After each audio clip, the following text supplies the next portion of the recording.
All right. So, first and foremost, got a couple more people. First and foremost, I want to apologize. I may have this fitness thing down, and I may have been a pilot in my career. And as pilots, you fly through time zones, and you have to know how to convert them. I am horrible at them, so I apologize. That's why maybe the class size is not as big, is because I screwed up by an hour on people showing up. So my apologies to everyone. That's why I have help, and I need to lean on my help a little bit more to sanity check me on that. But without further ado, I'm going to go ahead and share my screen here, and we'll go ahead and kick this thing off. This is probably the most important class you guys are going to get in quite a bit of time because of how impactful it is going to be towards your goals with this holiday season coming up. So, actually, can I do this? Let's see. Katie. Katie, since you're on here, I'm going to see if it lets me make you a co-host.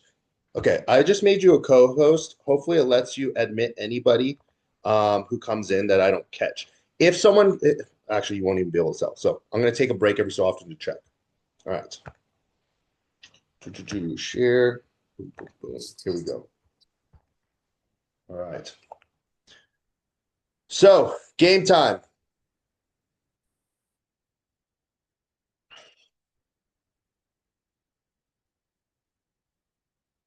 Jonathan, admit. There we go. Okay. So, come on, computer. Sorry, guys.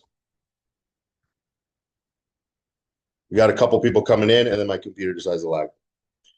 All right. Got a lot of people coming in here late. No worries. Okay. So, topic of today, the holiday season. How are we going to survive it? And I don't mean survive it bare bones, the bare minimum. That's not what I'm talking about. How do we survive that, keep our goals intact, keep our motivation intact, and actually maybe even progress at times? Okay. That's ultimately the end of the end of the day, what the goal is here. Okay. So, the purpose of this class, we're going to talk about what are the challenges that come with the holiday season. Okay, it might sound very like obvious, but in fact, it's not. And I want to make sure I give you details on that. How do we overcome the nutritional and training challenges, the accountability? What mindset should we have? This is good. That's going to be the most important part of this class. And then how do we approach specific parts? So when we look at the holiday season, right, with Thanksgiving, Christmas, Kwanzaa, Hanukkah, everything, right? Any sort of time in this season, we're going to look at traveling, right? Whether it's flying, road trips, whatever it may be. The availability of food. If you're staying at somebody's house, if you're at a hotel, if you're at an Airbnb, anything like that, those challenges are going to come up. Gym hours. Believe it or not, you should be checking the day before, during, and the day after the holiday to ensure if your gym is going to be open or not. Gyms do funky stuff. 24 hours, 24-hour fitness, believe it or not, is not 24 hours. And any time is not any time. So just remember that. Family staying over, being in a family environment, right? Having to explain to people like why you're eating what you're eating and why you're doing what you're doing. I'm going to show you how to navigate that and talk about it and how to balance it between you're not going to be this weirdo who's, sitting there at the dinner table eating out of Tupperware, but also not going balls to the wall where you just completely let it go. Kind of caveat into that, the high stress conversations, uncomfortable conversations that come up about how you look, your journey. Believe it or not, sometimes your family can be the biggest haters and your friends can be the biggest haters, not because they don't love you. Sometimes it's jealousy. Sometimes it's you're doing what they want to do. We'll talk about that. And then lastly, some shopping and other tasks or things that come up that can affect your time and scheduling. So when it comes to tackling travel, you're going to see this theme on the first bullet here every single time, right? Communication with your coach. I cannot express to you how important that is. Let us know what is happening, where you're traveling to, how long are you going to travel there for, what is the method, right? What can you bring with you, what you're not, right? Let us help you prepare. The mode of travel is important, right? If you have a car, I've driven across the country. I've also flown across the country. I can bring a lot more in a car, right? I have stops on the way. It takes me a little bit longer versus the plane. Believe it or not, you can bring Tupperware and food through TSA. Do not bring mustard or ketchup because they will take it away, and expect them to do some extra scans on your stuff. But that's besides the point, okay? Plan these things ahead of time. Lean on us as coaches. Again, from my experience in the military, I was in the military for 15 years through detachments, being overseas, whatever it is. I've been able to bodybuild. I've been able to compete. I know how to do it. And I was a pilot for about 7 of those years. So I literally know how to fly and make this happen, living at hotels and all that sort of thing. So lean on us. Let us know how we can help you with that. Accommodations, again, how are we going to assess where we're going to be staying and what we're going to be having available? So we'll talk about that a little bit further. Food availability, obviously, same thing. Communicate with your coach. Now, if you have the option to stay in an Airbnb, I think that gives you the most control because you have a kitchen, you're able to DoorDash there or get food that's delivered there. You have a little bit more autonomy. Hotels, you can look at things like a Residence Inn. I don't remember the other names, but there's some long extended stays that you can obviously don't need to do an extended stay, but that allow you to have the ability to cook, to be able to prepare your food and do that sort of thing. Staying with family. Believe it or not, if you give your family a little bit of a heads up, they will more than likely support you. We'll talk a little bit more about family here in a bit, but letting them know, hey, can you have this available? Or I need this, right? It sounds very uncomfortable. It sounds very weird, but ultimately at the end of the day, not everybody's doing what you're doing. So it's supposed to be a little bit weird, but having those conversations beforehand can help a lot. Now, this is going to be the biggest piece. And I have this conversation. Katie has this conversation. Nick has this conversation with everybody all the time is how we can track and macro match. Yes, ideally you want to have more consistent food, whole food quality, less processed nutrients in your eating. But for this specific short duration of time, there is nothing wrong with having some flexibility, right? Maybe we can't eat exactly per the meal plan, but the calories, the macros, excuse me, I'm going to go ahead and mute somebody. Come from, oh, Raul, I got you. You can absolutely macro match, meaning match the macros that are on your meal plan with foods that are available to you, track the calories, etc., and we can help guide you through those decisions. So that's always going to be available to you for everybody who's on a meal plan. Obviously, the meal plan is ideal, but for this amount of time, there's no harm, no foul with having some sort of accountability in the tracking sense, and we will help you talk through that and overcome that as well. Now, the gym hours, very straightforward. You might need an adjustment in your split. Let's say out of 7 days, your gym is closed 3 of the days for Thanksgiving. Guess what? Have a plan ahead of time so that way we can schedule the days, adjust your workout for you. Maybe instead of doing a 5-day split, we break it down to a 3-day, but we still get all the work in. Or maybe we just say, hey, for this week, we're only working out 3 days or 2 days. Not a big deal. But if you communicate with your coach, we know ahead of time and we make adjustments, guess what? It's good.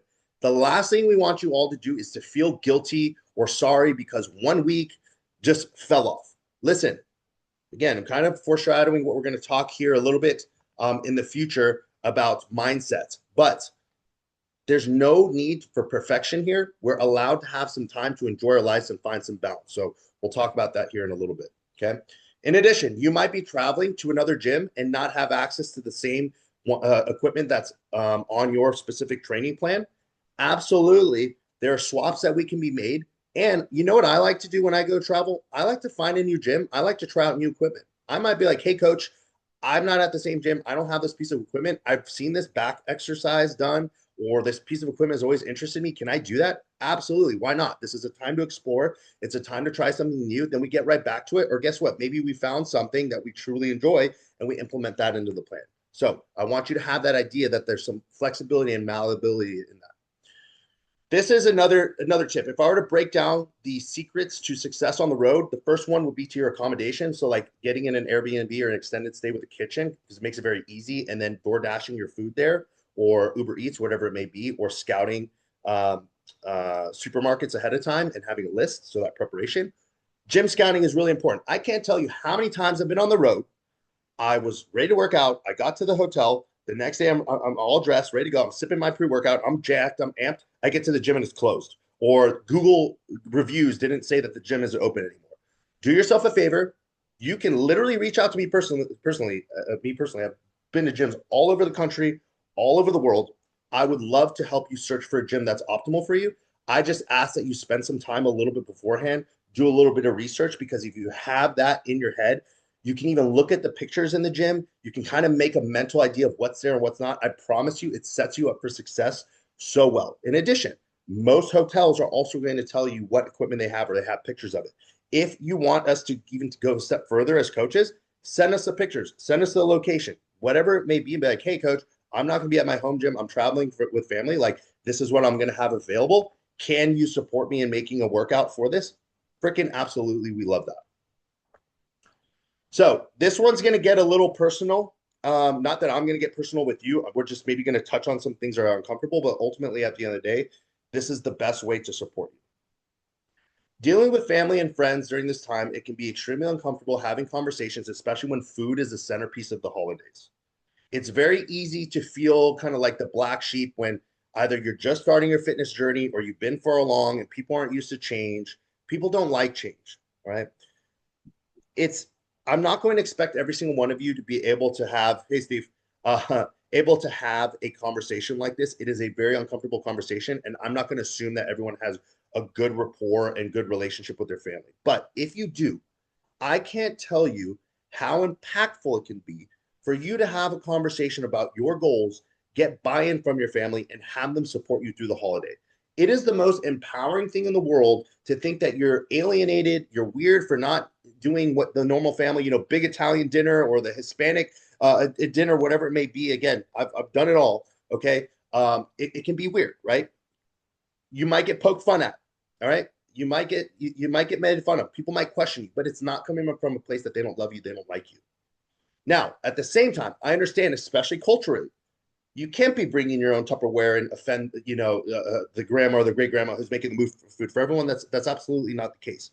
Just being able to explain that, hey, you might have some separation during the day. Go do your own thing, whatever it may be. I promise you, having that conversation ahead of time is going to be better than you trying to hide it. Feel guilty that you're not on your plan and feel guilty that you're not enjoying yourself. It's not the place to be. And if any of you guys need support in having those conversations, I'd love to be able to do that.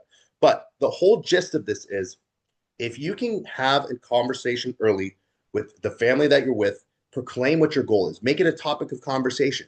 You're going to see how many people are not only supportive of you, but who are interested in making a change themselves. And they're going to see how you act and see how you speak and see what your habits are. And it's going to motivate them to make a change for themselves. Now, managing stress during the holiday season is ultimately one of the toughest things. For a lot of us first responders and military, let's just talk about the dark side up front. We have the highest rate of suicide during these times. It is the toughest time. Not only does it become tough as far as the family situation or sometimes even being alone, just to stress the financial piece, right? The relationship pieces, it can be exactly what it says here, the best of times and the worst of times. What it's all about is having a support system. We are not just coaches who sit here and write your nutrition plan, supplementation, look through your blood work, tell you to do more reps. That's like a small percentage of what we do. The biggest place where we can help you is support you and let you know that you're on the right path. So if any of you guys need help, again, we did the stress class a couple weeks ago. I would encourage you all to reemphasize that and to retouch that. If you guys need any tips or ways to mitigate that stress, please let us know. When I mentioned perspective and control here, okay, I think the mindset piece is coming up here. Well, yes, perfect. Okay. Let's only worry about what we control. It's the theme of our program. It's the same thing I preach every single time. Every single one of you who's done a consultation with me, I've said the same thing. Progress, not perfection. It's what we can execute when we can control things and what we at least mitigate the damage for when we cannot. So I always give this example when anyone asks me what I think balance is. Out of 7 days in a week, if you nail it 100% for 5 days, we're at 71% for the week, right? If you completely blow it on the weekend, guess what? You're at least a C. C's get degrees. Is it most optimal? No, but you're at least going to make some small, steady progress. If for those two, you don't blow it, right? So let's say Christmas Eve and Christmas or Thanksgiving and Black Friday, right? We eat a couple meals on plan. We enjoy ourselves with the family, right? For the evening. We don't have, a 30 pack, but we maybe have, a 6-pack, right? So like making those small adjustments, we turn that 70% into about an 80 to even 90%, and it's a winning week for us. At the end of the day, and I'm going to talk about this a little bit more about the mindset piece, nobody's looking for you to just bare knuckle it, just muscle it through the holiday. It's hard as a coach for me to be like, you need to be on the plan 100%. That's the expectation because it's not true. I'm not going to sit here and condone, yes, go ahead and fall off and have some fun, but we're all humans. No one in this group, no one on my live, no one sitting here in this group is trying to be a professional bodybuilder. Well, actually, chances. No one's trying to be a star NFL receiver, right? So why do you think you need to approach the program that way? Why do you think you need to be perfect? What is a couple days where you're not completely blowing it, but you indulge a little bit, you try some different foods, you maybe have a drink that you haven't had in a while, we'll clean it up. If you have that mindset of, hey, I'm going to crush it before, during, and after, I'm just going to enjoy myself a little bit, I promise you, you're actually going to enjoy your holidays. You're going to be motivated, and you're not going to regret that you didn't spend the time that you wanted to enjoy yourself. And it's going to take a toll on your program. It won't do that. So the last piece on this, let's use the holidays as a time to rekindle relationships, to band-aid some things if you feel that's necessary. Again, I am absolutely well aware that it is not an easy thing to do, and if any of you all need support in how to have those conversations, I am there for you 1000%. I could talk to you guys all day because that's ultimately what we're going to do. Same thing with Nick, same thing with Katie. Small little piece here. Again, time management is going to be your biggest friend. All right. So when it comes to shopping, when it comes to travel design, all that sort of stuff, pre-plan ahead. If you're not a person with good time management, or you're a procrastinator, lean on people like us who are. We can help you work through. The problem is everybody looks at the million things that they have to do. They get overwhelmed and they quit. Instead of breaking that million things down into separate individual things and attacking it piece by piece, that is where the stress overloads you and you just get paralyzed and you just say, screw it. Same thing when it approaches to your program. You're like, I have to be perfect on my workouts. I have to be perfect on nutrition, perfect on cardio, perfect on this. Oh my God, you know what? I have so much, I'm just not going to do anything. It's just worth it. No, why don't we just focus on your training today and focus on getting your meals in? Don't even do the cardio.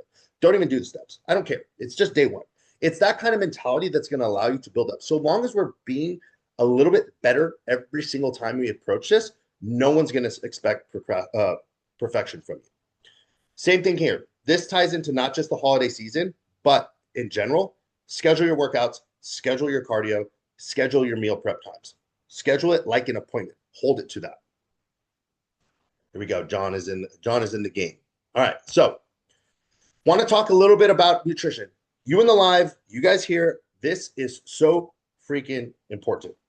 When we talk about digestion and metabolism, this is exactly the intricate parts that are going to make you successful or hinder your progress, because it's not just about the calories and the macros that we're looking at. This is where we dive deep into how these things can affect you. When it comes to Thanksgiving, especially in the holiday season, you're going to be eating foods that you're not used to. Take your time. Try things out. Understand your digestion is going to go through some pieces. It's normal. When we do when we assess your biofeedback and you give us feedback on your digestion, guess what? Gas is normal, guys. A little bit of bloating is normal. You know what happens? You eat food. Different food digests differently. The bacteria acts on it differently, right? There's so many different things going on there. Gases get formed, right? Digestion slows. These things are normal. But if you're experiencing pain, if you're experiencing runny stool, for instance, that's a sign that something might be up. But expect that. Just expect that. Don't make sure you report it, obviously, but expect that you're not going to be perfect. Okay. Stick with the foods that you know.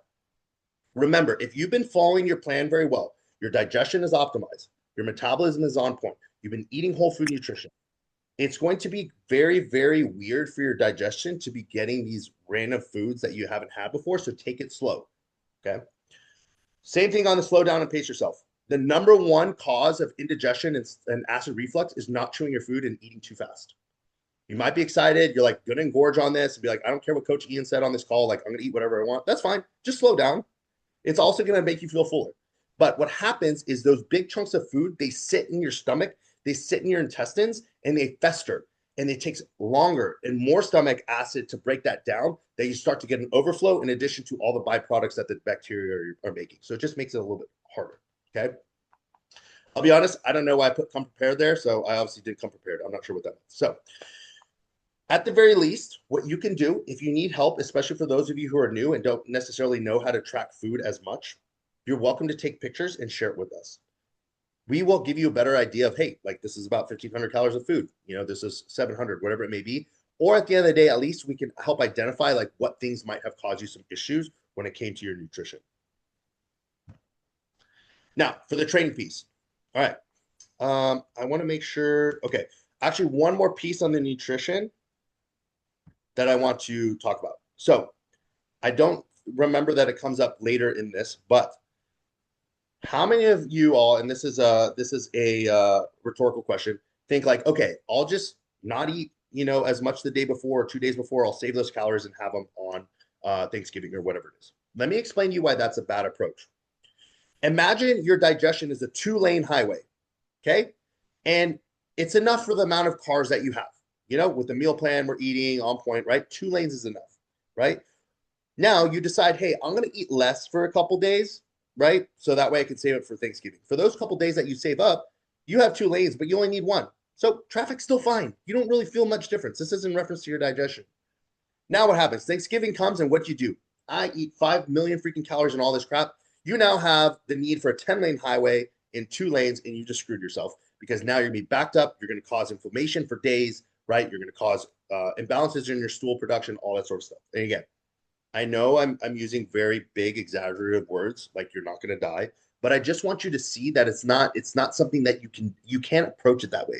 Your body's not used to that. Your body likes consistency. So when it's doing one thing and then you influx it with something of another, it's going to cause issues. It's the same thing how when you come from a fat loss or diet phase, we can't just engorge you with food and throw a ton of food at you to reverse. No, it has to be systematic because your body's not ready for that. And if we just throw a crap ton of food at you, your body's not going to respond well. It's going to put on more fat than necessary, and it's going to slow its digestion down. Okay. Now, this ties into the training piece because what is the other thing that people do?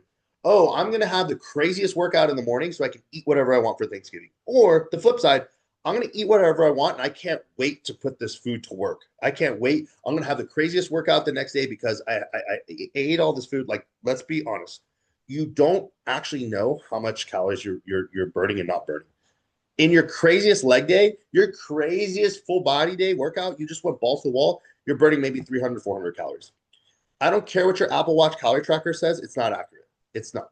Okay. So, you know what 300 to 400 calories is? That's like a medium fry from In-N-Out, right? Not really that much, nothing that crazy. So, that doesn't mean like don't work out. That just means like don't have that attitude. Don't have that attitude like, okay, I'm going to go crazy here and then I'm going to burn it off. No, just stick with your meal plan, enjoy yourself a little bit for what the meal is, right? Have some fun, and then just have the normal workout. It's going to do just better for you mentally. Okay. You want to keep the activity up. Again, with that influx of newer foods you're not used to, that higher amount of calories, you want to be walking. Take a walk in between the meals. For sure, after your big meal for Thanksgiving or Christmas or whatever holiday piece it is. Digestion, what that does, your intestine is smooth muscle.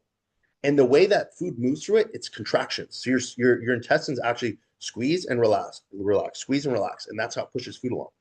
When you're walking, and that's why steps are so important. Steps are not just about burning calories. Steps are not just because Ian wants you to just like walk to freaking, I don't know what, and back for no reason and waste your time. No, it's to help get your digestion flowing. The more you walk, that blood flow moves through your body and it helps with that digestive motility. So make sure you're walking. Okay. Now, the last piece I put here, if it's going to stress the hell out of you to get a couple workouts in while you're traveling for the holidays, guess what? No harm, no foul. Most of you guys need more rest than anything. If you're on point with the meal plan and indulge a little bit, that's fine. But you're getting your steps in, you're getting your cardio, and you happen to miss a couple workouts, I promise for most of you, that's actually a good thing. Because most of you guys need that rest and recovery. Most of you guys are working so much. You got babies to worry about. You got, family you're taking care of in the hospital. You got a business. You got so much stuff going on. Hey, maybe bringing down the stress a little bit, not worrying about the workouts, you're not going to lose muscle. It takes weeks of doing nothing to lose muscle. It takes weeks. So unless none of you guys, except for one of you guys, is going for 2.5 weeks to Southeast Asia, you're not going to lose any muscle. It's going to come back like that, even if you were. So now, staying accountable piece. I'm going to call out the ghosting piece. All right.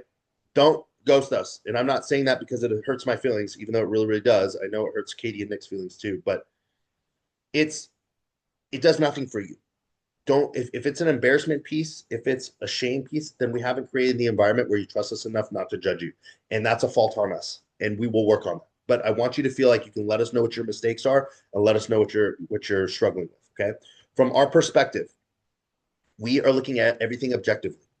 We want to support you in any way. All right. We're not a dad. We're not a mom. We're not anything other than you literally pay us money to get you in the best shape of your life and work through your flexibility that's needed, the availability, the adaptability, whatever is required to get you there. That is all we care about. All we care about. We obviously need some input from you on the effort side and the communication, but that is the only lens we look through. Okay. Our expectation during these times, you guys are going to mess up. It is okay. Just don't get into a spiral. Don't be alone. Don't feel guilty. Let it happen. Do not completely fall off. And I promise you, you will be successful. And we're going to get through this holiday season. You're going to enjoy it. You're going to know that you had quality time and you didn't just, completely lose the fun of it because you were on your program and resent it for it. Okay. Now, I'm going to speak for myself here personally and then also for Nick and Katie. The check-ins expectation. When it comes to specific holidays moving forward, so Thanksgiving, Christmas, New Year's, those are really the big ones, the normal like federal and state holidays that you get. I will always do your check-ins. I don't care. The only thing that I won't be doing is I won't be bugging you on Thanksgiving Day because your check-in's on Thursday to send me a check-in. I'm going to be working Thanksgiving. I'm going to be working New Year's. I'm going to be working Christmas. I'm going to be working Christmas Eve. That's fine. I love it. I can't sleep at night knowing that I didn't deliver you a check-in. So that is the only expectation. You will all get the check-ins for that week. If your check-in happens to fall on that specific holiday, I just won't bug you during the day to be like, hey, where's your check-in? I will just send you what I have. Okay. For the other coaches, Nick and Katie, they will be letting you guys know how we all approach it as well. I'm just setting the precedent. That's how I've always done it. We're all on the same team, so that's how we're going to approach it as well. So what can be accomplished during this time? This is the last piece of the accountability. What can be accomplished is you can not take a step back. If we cannot take a step back, that's a win. Meaning if we can lock in for a majority of the week, not go crazy for the holiday or over drink, overeat to the point where it's kind of excessive, that's a win. We won that week. Check mark it. Every week after that is going to be easier. Now, already touched on this quite a bit, so we're going to breeze through this. Mindset going into the holidays. Do not have an all or nothing. Do not have this, I have to be perfect, or I'm just going to do nothing. Please find a happy medium. This holiday piece, each holiday is a small model of what your attitude is for the whole program. If you look at the holiday as all or nothing, that shows us that you look at the program as all or nothing. None of us as coaches project that mindset of all or nothing. It's never been all or nothing. It's what can we do, push a little bit further than that, improve, and continue to build on that. Just like it says there, progress is more important than perfection. Nobody's perfect. I will legit open kimono tell you, I have had the worst time sticking to my diet in my entire bodybuilding career for the past 8 years this past month. It has been so freaking hard to stick to my diet. I've been doing as best as I can. I've been seeing family at times. We've been living in Airbnbs, been shopping at grocery stores that there's no such thing as a low calorie thing in Europe or Middle East or anything like that. So but I don't expect perfection. I expect just do as best as I can. When we're settled, we'll be able to pick it up. And guess what? I'm still in the best shape I've ever been. I'm still making progress. Is it perfect? No, but nobody says you need to be perfect. Be present. This time only comes around once a year, obviously. And it's probably the time that most of you all are only seeing your family. Okay. So be present, enjoy yourself. Don't be thinking too far or too much into what you are and aren't doing. If you go into the holiday season somewhat prepared and have a plan and execute some of it, you're successful. Don't be a superhero. Don't try to accomplish everything. Yeah, you're obviously learning how to navigate these. That was a wasteful bullet. All right. I guess we already talked about this a little bit before, but these are the big no-nos for the holiday season. Okay. This is how I'm going to judge you all based off the ability to execute during the holidays. Saving calories. We talked about that. Do not save calories. Just eat on your plan. Same thing with Thanksgiving. Let's say the plan is to have a big dinner with family. Okay. Well, just eat normally. Meal 1, 2. Meal 3 happens to be Thanksgiving. And then meal 4. And guess what? You can take a free meal. That'll be your Thanksgiving dinner. Guess what? Fine. But don't only eat Thanksgiving, like starve yourself all morning, eat Thanksgiving dinner, starve yourself all night. That's not a great way to approach it. It's going to really impact your metabolism a little bit. And guess what? None of you guys are eating so crazy that you're going to put on mounds of fat. What happens from one meal? What happens is when you go through the whole day, you're just eating and eating and eating because food is just there, and then you're letting it go on for days and days. You're like, oh, I'll start again on Monday. Well, guess what? Thursday, Friday, Saturday, Sunday. That's 4 days. Like you're kind of digging yourself a hole. So allow yourself a little grace so that way you can cut it. Okay. You can't make anything up. This isn't school homework. All right. You can't make up sleep. You can't make up nutrition. You can't make up workouts. Just cut it. It is what it is and move on. All right.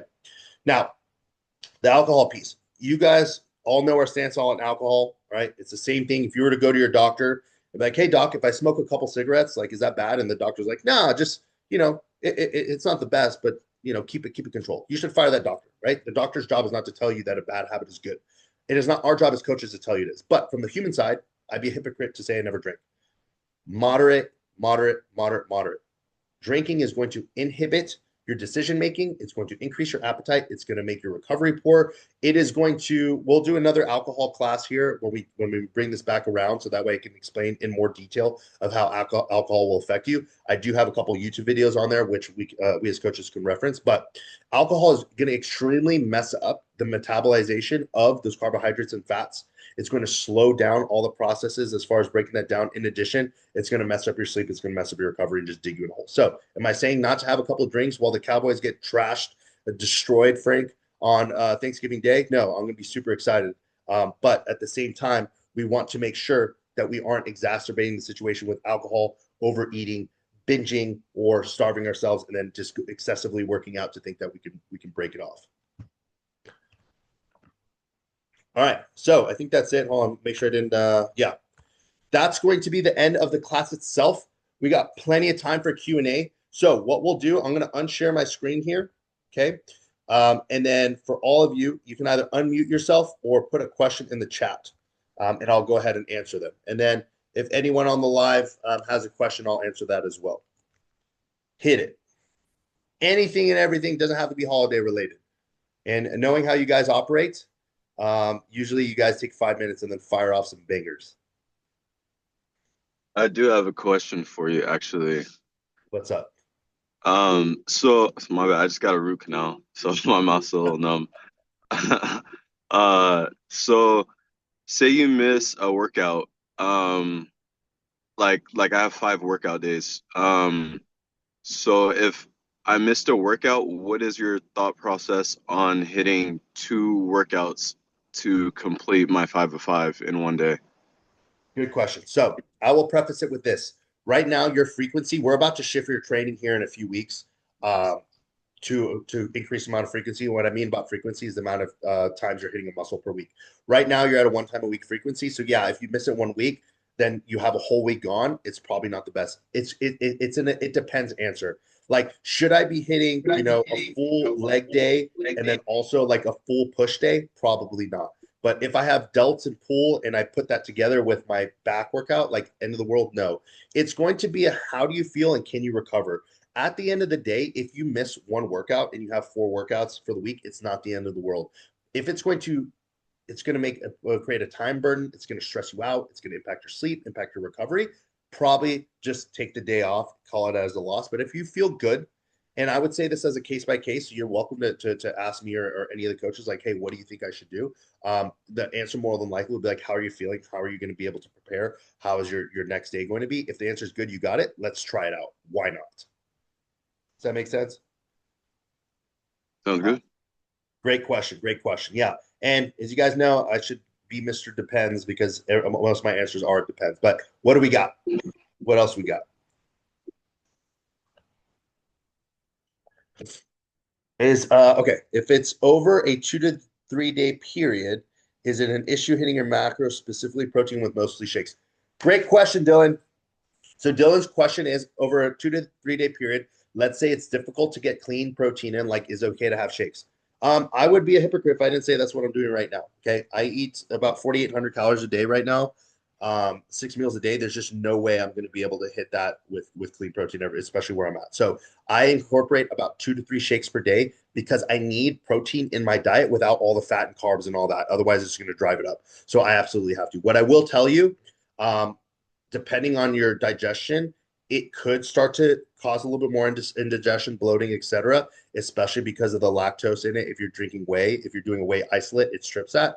But there's nothing wrong with that. I usually say you want no more than maybe like 25% of your calories from shakes to 50% for a small period of time. So to answer your question, yeah, man, it's really going to be based on you. If you're not having issues and just, completely having the most horrible stool ever because you're doing that, no problem at all. Very, very good question. What else we got?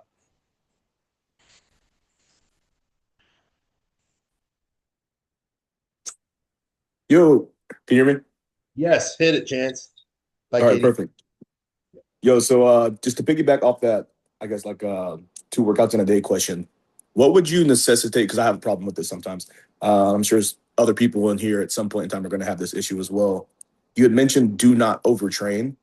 So what would you necessitate overtraining? And then at what point in time, let's say we're hitting a muscle group 2 or 3 times a week.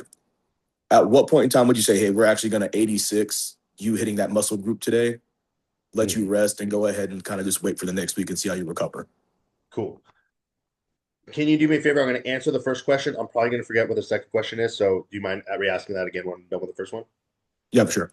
Okay. So overall arching question that Chance asked is how do you know that you're overtraining, especially if you're going to do a couple of workouts in the day? So the way I classify overtraining is two. It's acute, and then it's what's the not I wouldn't say chronic, but let's use chronic. So what acute is can you overtrain in a workout? And then chronic is overtraining as like a week or a month or whatever.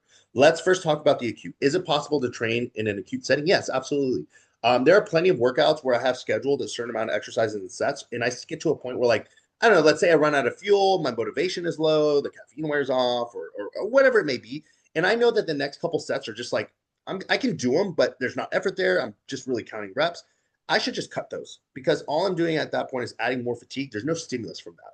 You can absolutely get a good workout if you're normally doing, let's say, 10 sets of work in a workout. You just happen to do 8 the next day. You can still get gains significantly from that and make progress. It's better than doing the 10 because you have 10 on your workout and those extra 2 just being nothing.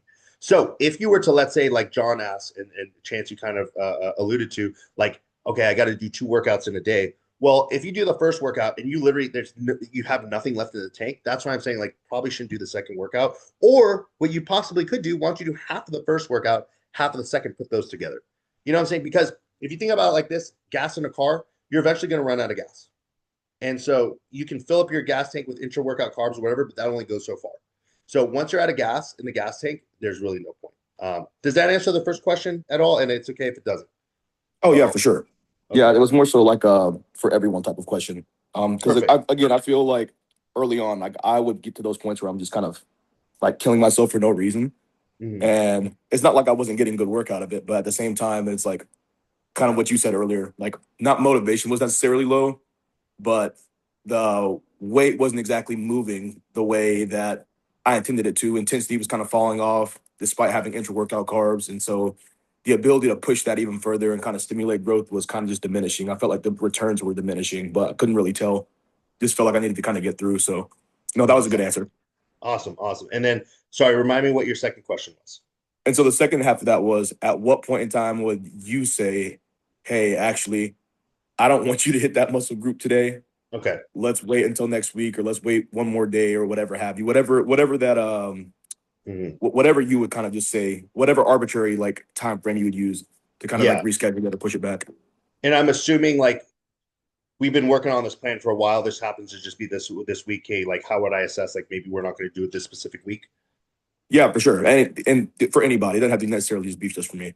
Yeah, no problem at all. So it's really going to come down to your recovery, right? You might have a better recovery protocol. When I say protocol, I'm just talking about like sleep, activities lowered, whatever it may be.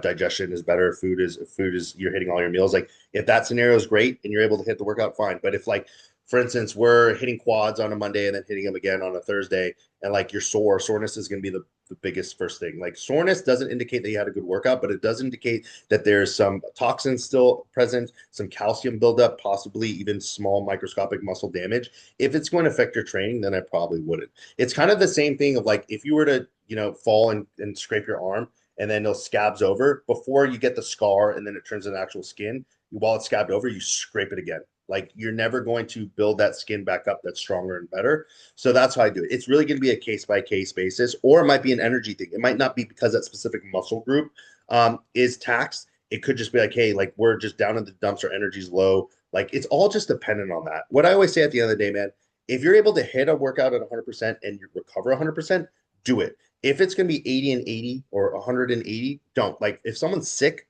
I'd rather you take a day off from training to give yourself one more day of rest to let your immune system combat it and make you come back 100%, rather than go through the workout at 90%, not really progress that much because you're 80 to 90%, you're not 100, and then you also prolong your sickness.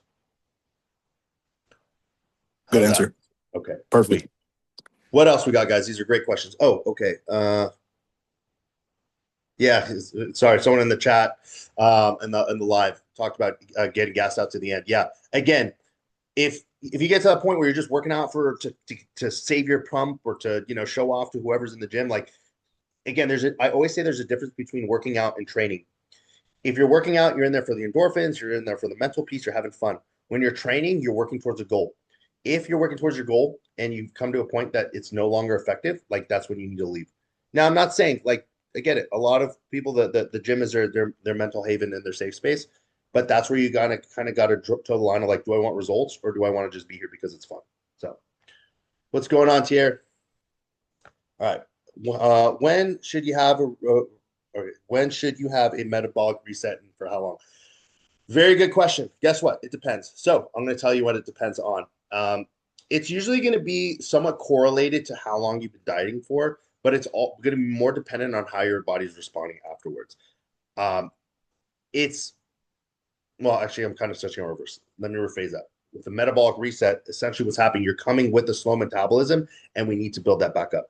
It is all dependent on how deep that hole has been dug and how well you stick to the plan and stick to the variables. So if someone comes to me, two people come with the same amount of crash metabolism, like they eat once a day, they're not hungry, they're eating 1,000 calories, binging here and there, and they're sleeping whatever's crap, and they come, these two people, and I give them the same program, which I would never do, obviously, but in this scenario, they're the same person, right? The person who adheres to the plan more is going to recuperate faster. It's just common sense. So there's no black and white time, but I'll tell you what I want to see. I want to see hunger start to increase. I want to see the amount of food we need to give you increase.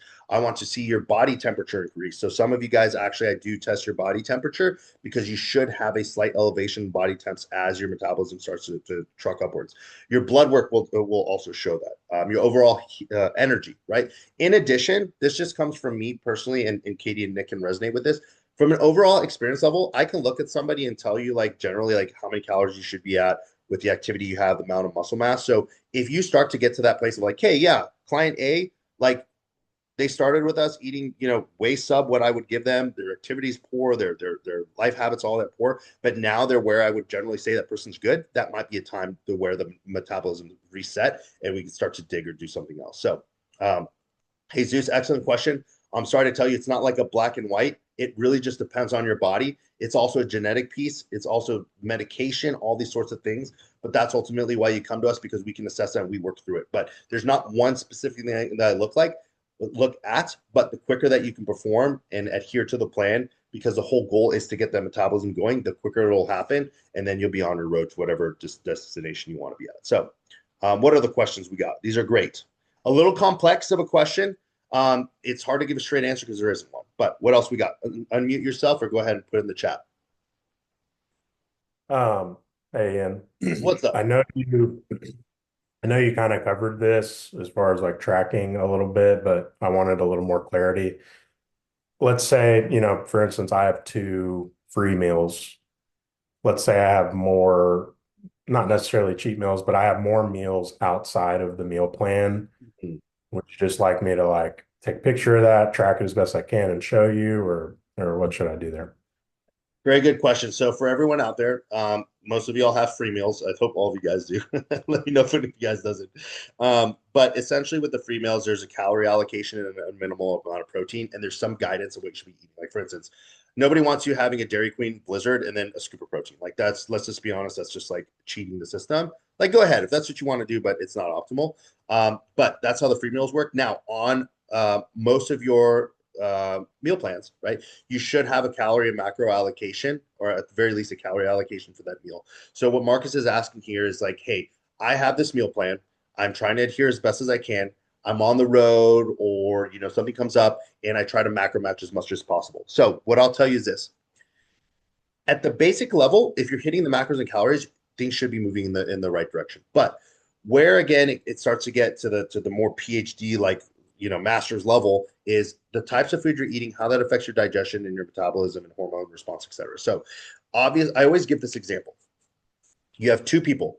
They need the same amount of calories and the same amount of macros. This person gets their protein from chicken breast, salmon, whatever, whole foods, their carbs from sweet potatoes, quinoa, rice, and their fats from cashews and olive oil, right? Same amount of calories, same amount of macros. This person gets their protein from protein shakes, their carbs from table sugar, and their fats from bacon grease. Same amount of calories, same person, they're twins, same macros. Who's going to look, feel, and perform better? Obviously, person one, because it's not a macros and calories game. So if you are making the best choices you can, it's probably not going to be a problem. But this is where it comes down to the individual and looking at your food choices and what's happening with the body. Because some people, they can't have that much variety. Their digestion just can't handle it just yet. It's not as efficient. So it's like better, like, hey, let's build, because like, here's some other pieces. There's micronutrients involved. Sometimes there's toxins involved in certain veggies and fruits. Fibers involved, right? The preservatives in foods slow things down and cause some gut issues as well. Even the sweeteners and all that. So I can't sit here and say calories and macros equated. It's equal. It's not. That's why the meal plan is the most optimal. But hey, are you going to get results if you do as best as you can? Absolutely, absolutely. I don't want to deter you from that. Ultimately, the theme of our programming is we're sending you at 100%. We are setting the program to get you the ultimate maximum results that we can. If we fall a little bit short in the sense like, hey, we got to make substitutions and all that, that's fine. We'll still get results. We're simply just giving you what's optimal. If what happens actually what's optimal is not maybe hitting the plan 100%, it's what you can stick to. I know that was a long-winded answer, my man. All I really wanted to get from that was if the level one is, hey, yeah, hit your macros and calories, make some smart swaps. If you can mitigate the bad food choices and get more quality, that's step two. That's even better. And step three would be, hey, minimizing the amount of times that you do that. Does that make sense? And does that answer your question? If not, please ask me for further clarification. No, that was perfect. Thank you. I was planning on packing my scale. Look, man, you started not too long ago. I'm telling you, you're making better moves. You sent me a picture the other day. Like, I respect that, and I want you to have that energy. What I don't want you to do is burn out. Now, I'm not saying I'm letting you off and kind of coddling you. I think you can handle it. That just might be what you got to do. I mean, we bring our scale everywhere. It's just second nature. So here's the thing. It's early for you. I respect it and I commend you and I'm proud of you for even considering that. I would definitely say do it as your coach saying what's optimal. But also, like, there's other things that we can do right now that we can shore up to make sure that, hey, yeah, we'll get to that point. So ultimately, at the end of the day, do as best as you can. I mean, I see how you meal prep on your story, bro. I mean, you chef it up, dude. Definitely keep at it. I don't want you to think you have to be perfect, but where we make the difference is those little things right there. Those little things right there, even if it's just a couple days or a couple meals that you nail, that you made a little bit of sacrifice for, man, that's the winning piece right there. So, got a question in the chat. I have a feeling many people are on a weight loss journey. I'm here and doing great, might I add. How long do you push a weight loss phase? Excellent. And when has it gone too far? This is the best question to ask. Again, it's not a simple answer. I'm very glad you asked that one. It is dependent on each person. So I'll tell you how I approach it. Nick and Katie approach it similar, but there might be some small techniques. When I receive somebody, I see where they're at, where they can go. I want to keep food as high as possible and cardio as low as possible for as long as I can, right? Obviously, there needs to be some adjustment in their nutrition and their cardio and their activity and their workouts and all that to get the ball rolling. When I start to see that food gets to just a ridiculous level, like, I won't ever have a woman eating like under like 1,200 or 1,100 calories, like a dude really eating below 13, 14. Maybe if their metabolism is horrible and they just can't eat that much, like, sure, if someone comes to me eating one time a day, like, yeah, I'm not going to have them eating 2,500 calories, right? So there's a preset idea in my head of like where my red line is, right? So let's say I get client A right now and their maintenance is 2,000 calories a day. And that's working out 3 times a week and not doing any cardio or any steps, right? I'm probably going to look at that person and be like, okay, if this person's, this height, this weight, this active, like, there's a drop dead. Like, I'm not going to go any lower than this. Okay. So that's my first inclination. How far do I think I could take this person? And again, it just comes from experience. When I look at this person, how far do I think they can go? The second part is how well do they stick to the program? There's a difference between slowly peeling off the Band-Aid and hating life and just ripping it off. Okay. When you slowly peel back the Band-Aid, you're still going to get to the same point as ripping it off. It just takes you there a lot longer and there's a lot more damage that occurs. So you can only diet for so long in either case, whether you're sticking with the plan or not. Your body is going to adjust. The more that you can stick to the plan and stay consistent, not only are you going to get better results, but we can, in the long run, do less damage. The more we do the yo-yo dieting and taking our time, like we got to cut it. Like you can only diet for so long. Even if we didn't get so far in a calorie deficit as a person who's consistent, your body just can't handle that for that long. So ultimately, at the end of the day, the signs that I'm looking for is hunger as well. If I start to see hunger drop and food is dropping and their activity is high, I know right there that their metabolism is just it's starting to take a tank. No one will ever get to that point, but those are small things. So it's really a combination of what I anticipate in the beginning, just by objectively looking at somebody, how well they follow a program, and what their body response is. Most people, you can nail it within one fat loss phase, but there are a lot of people who need multiple because we can only get so far. That's why you cannot diet for 6 months. You can't diet for a year. It's just impossible. You just start burning your muscle, your metabolism goes to crap, your hormones start to tweak out and shut down, and you make it very hard to pull yourself out of. So another it depends answer. Sorry that there's not a black and white, but ultimately at the end of the day, that's what it comes down to. So we got one more question that we're able to fit in here. Anyone want to send off the last banger? And no pressure, it can be a dumb one too. Well, I guess there's no dumb question, but it could be a very simple one. Throw it in the chat or unmute yourself.